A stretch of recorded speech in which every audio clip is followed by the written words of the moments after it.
নমস্কাৰ, মই মিতালী বৰুৱা, নিউমাৰলজিষ্ট আৰু টেৰট কাৰ্ড ৰিডাৰ। আজি মই লৈ আহিছোঁ আন এটি ৰেমেডি। এই ৰেমেডিটো তেওঁলোকৰ বাবে যিসকলে মোক প্ৰায়ে মেছেজ কৰে যে কোনোবাই তেওঁলোকৰ পইচা ধাৰলৈ নি এতিয়ালৈকে ঘূৰাই দিয়া নাই, উভতাই দিয়া নাই, তেওঁলোকৰ বাবে। তেওঁলোকে কি কৰিব, এইটো কিন্তু সুতত দিয়া পইচাৰ বাবে নহয় দেই, আগতে কৈ দিছোঁ।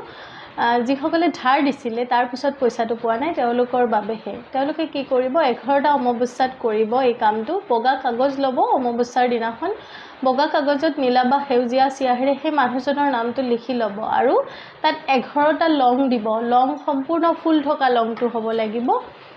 লং দি লৈ নিজৰ ফালে ভাঁজ কৰি দিব আৰু ভাঁজ কৰি মনতে ভাবিব যে সেই মানুহজনে আপোনাক যিমানখিনি পইচা দিব আছে সেই পইচাখিনি দিলে। তেনেকৈ কাগজখন, ছাপ'জ এইখন কাগজ, বগা কাগজ, এনেকৈ নিজৰ ফালে ভাঁজ কৰি ল'ব। নিজৰ ফালে ভাঁজ কৰি লৈ পাৰিলে কৰ্পূৰত জ্বলাই দিব অমাৱস্যাৰ দিনাখন গধূলি সময়ত। নোৱাৰিলে কৰ্পূৰ যদি নাই তেতিয়াহ'লে এনেও জুইত পুৰি দিলে হৈ যাব। মনতে ভাবিব কিন্তু যে সেই পইচাটো যেন আপোনাক ঘূৰাই দিলে সোনকালে। তেনেকৈ 11টা অমাৱস্যাত কৰি চাব, দেখিব সুফল পাব। মনৰ বিশ্বাসে কৰিব, নিশ্চয় সুফল পাব। ধন্যবাদ। ৰাধে ৰাধে।